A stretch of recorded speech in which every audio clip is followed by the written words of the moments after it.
స్వేచ్ఛగా తమకు ఎవరు నాయకుడిగా ఉండాలో నిర్ణయించే హక్కు రాజ్యాంగం ప్రతి పౌరునికి ఇచ్చింది.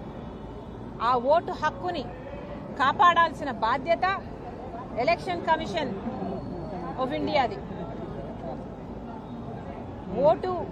ఓటింగ్ ప్యాటర్ను, ఎలక్షన్లు ఇవన్నీ సజావుగా, స్వేచ్ఛగా, ఇంపార్షియల్గా జరిపించడం ఎలక్షన్ కమిషన్ ఆఫ్ ఇండియా బాధ్యత, విధి.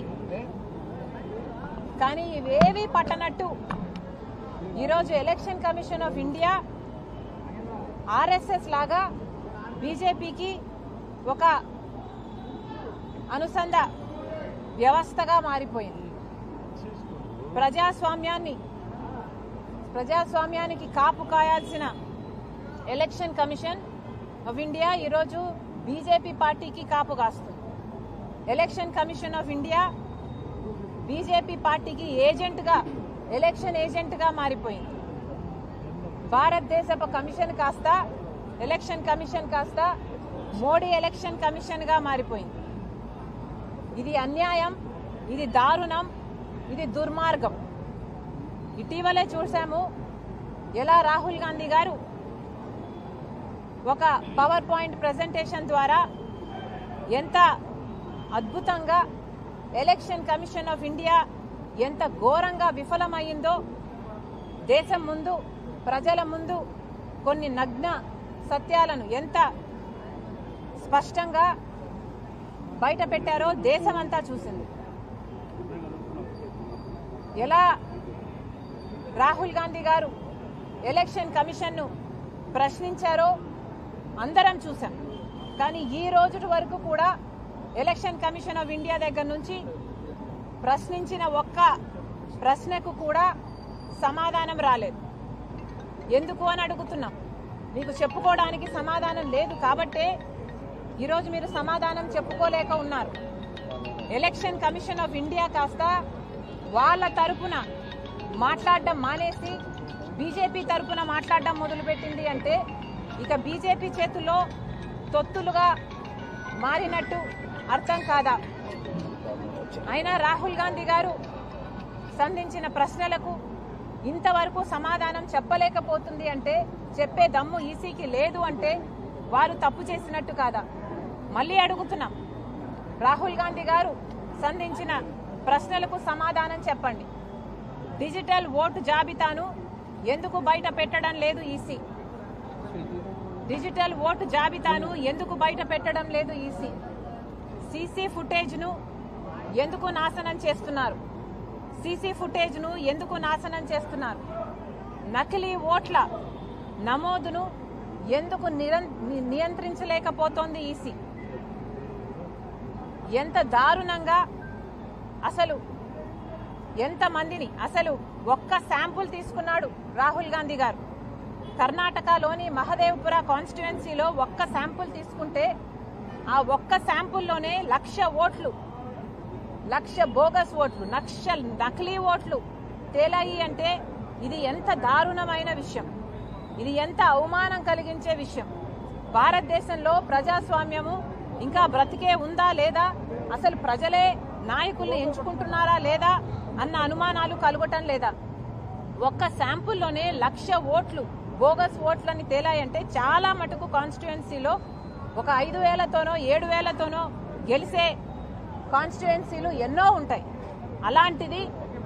అలాంటిది ఇక్కడ మహదేవ్పురాలో 35,000తో క్యాండిడేట్ గెలవడం జరిగింది, బీజేపీ క్యాండిడేట్. మరి 1,00,000 ఓట్లు బోగస్ ఓట్లు అయితే మరి 35,000తోనే గెలిచాడు అంటే ఆ గెలుపు ఎలా అవుతుంది? నకిలీ చెల్లని ఓట్లు, చెల్లని పేర్లు, చెల్లని అడ్రస్లు, చెల్లని ఫోటోగ్రాఫ్లతో ఇలా 1,00,000 ఓట్లు సృష్టించగలిగారు, నమోదు చేయగలిగారు అంటే ఇది అక్రమం కాదా? ఎలక్షన్ కమిషన్ మీద యాక్షన్ తీసుకోవాల్సిన అవసరం లేదా? ఎలక్షన్ కమిషన్ సమాధానం చెప్పాల్సిన అవసరం లేదా? మహారాష్ట్రలో 5 గంటల తర్వాత 60 లక్షల ఓట్లు నమోదయ్యాయి అంటే ఈ ఓట్లన్నీ ఎవరేశారు? సీసీ ఫుటేజ్లు ఉన్నాయా? ఏవీ లేవు. ఏది చెక్ చేసుకోవడానికి వీలు లేదు. ఇంత దారుణంగా ఎలక్షన్ కమిషన్ పనిచేస్తుంది అంటే ఎంత ఘోరం. 5 సంవత్సరాలలో నమోదు కాని ఓట్లు కేవలం 5 నెలల్లోనే, ఎలక్షన్లు ఉన్నాయన్న 5 నెలల్లోనే 1 కోటి ఓట్లు, కొత్త ఓట్లు నమోదు కాగలిగాయి అంటే ఇది బోగస్ ఓట్లు కాక ఇక మరి ఏమిటి? అందుకే కాంగ్రెస్ పార్టీ దేశ పౌరుల హక్కును కాపాడడం కోసం, వాళ్ళ ఓటు హక్కు కోసం ఒక ఉద్యమం చేపట్టింది. కాంగ్రెస్ పార్టీ ప్రజాస్వామ్యం కోసం, మన రాజ్యాంగాన్ని కాపాడుకునే విషయంలో ఎప్పుడూ వెనకడుగు వేయలేదు. రాహుల్ గాంధీ గారు ఇది వరకు కూడా మన రాజ్యాంగాన్ని కాపాడుతాను, ప్రాణాలు పోయేంత వరకు, ప్రాణాలు పోయినా సరే రాజ్యాంగాన్ని మాత్రం మేము బ్రతికించుకుంటాము అని ఇదివరకే చెప్పడం జరిగింది. మళ్ళీ కాంగ్రెస్ పార్టీ ఈ సందర్భంగా దేశ ప్రజలందరికీ హామీ ఇస్తుంది. కాంగ్రెస్ పార్టీ ఈ ఉద్యమాన్ని చేపట్టింది, ఓట్ చోరీ అన్న ఉద్యమాన్ని చేపట్టింది కేవలం దేశ ప్రజల ఓటు హక్కు కాపాడటం కోసం. మరోసారి డిమాండ్ చేస్తున్నాం, ఎలక్షన్ కమిషన్, ప్రధానమంత్రి మోడీ గారు దీనికి సమాధానం చెప్పాలి. ఎలక్షన్ కమిషన్ అవకతవకలన్నిటి మీద హై లెవెల్ ఎంక్వైరీ ఒకటి జరగాలి. ఎలక్షన్ కమిషన్ అంతు తేల్చాలి. ఇది ఎందుకు జరిగింది, ఎలా జరిగింది, మళ్లీ జరగదు అన్న భరోసా దేశ ప్రజలకు కల్పించాల్సిన అవసరం, బాధ్యత ఎలక్షన్ కమిషన్ మీద అయితేనేమి, మోడీ గారి మీద అయితేనేమి ఎంతైనా ఉందని మరోసారి కాంగ్రెస్ పార్టీ చెప్తోంది. మేడం, రాహుల్ గాంధీ చంద్రబాబు నాయుడు మధ్య ఒక హాట్ లైన్ నడుస్తుందంటూ జగన్మోహన్ రెడ్డి కామెంట్ చేసిన పరిస్థితి ఉంది. దాని గురించి ఏమంటారు? హాట్ లైన్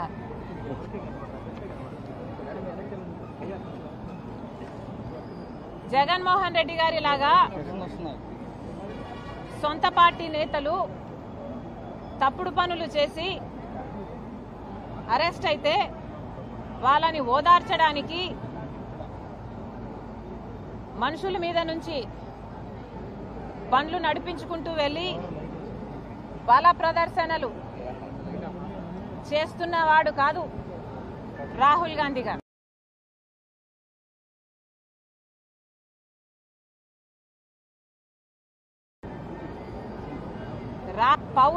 పౌరుల హక్కు కోసం కొట్లాడుతున్నవాడు. ఈ పోరాటము భారతదేశ ప్రజాస్వామ్యాన్ని కాపాడడం కోసం, భారతదేశ రాజ్యాంగాన్ని కాపాడడం కోసం ఈరోజు రాహుల్ గాంధీ గారి నాయకత్వంలో కాంగ్రెస్ పార్టీ ఈ ఉద్యమాన్ని, ఈ పోరాటాన్ని చేస్తుంది. అలాంటి రాహుల్ గాంధీ గారికి చంద్రబాబు గారితో ఒక హాట్ లైన్ రేవంత్ రెడ్డి గారి ద్వారా ఉంది అనటం చాలా హాస్యాస్పదం. పచ్చకామర్లు కమ్మినోనికి లోకమంతా పచ్చగానే కనిపిస్తుందట. నిజానికి జగన్మోహన్ రెడ్డి గారికి మోడీ గారితో హాట్ లైన్ ఉంది. అధికారం లేకొచ్చినప్పటి నుండి జగన్మోహన్ రెడ్డి గారు జగన్మోహన్ రెడ్డి గారు మోడీతో ఒక హాట్ లైన్ మెయింటైన్ చేస్తూనే వచ్చారు.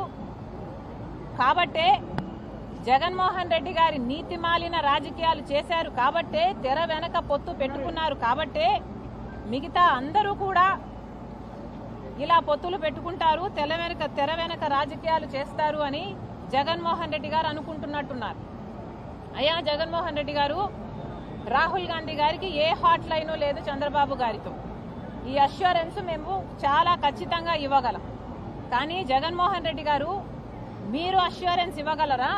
మీకు మోడీ గారితో, అమిత్ షా గారితో హాట్ లైన్ లేదన్న అష్యూరెన్స్ మీరు బైబిల్ మీద ప్రమాణం చేసి మీరు అష్యూరెన్స్ ఇవ్వగలరా? మీరు ఇవ్వలేరు. ఎందుకంటే మీరు మోడీ మెడలు వంచి ప్రత్యేక హోదా తీసుకొస్తాను అని అధికారం లేకొచ్చిన మీరు ఆ రోజు నుంచి అదే మోడీకి మెడలు వంచి ఎన్నోసార్లు కాళ్ళకు దండాలు పెట్టారు.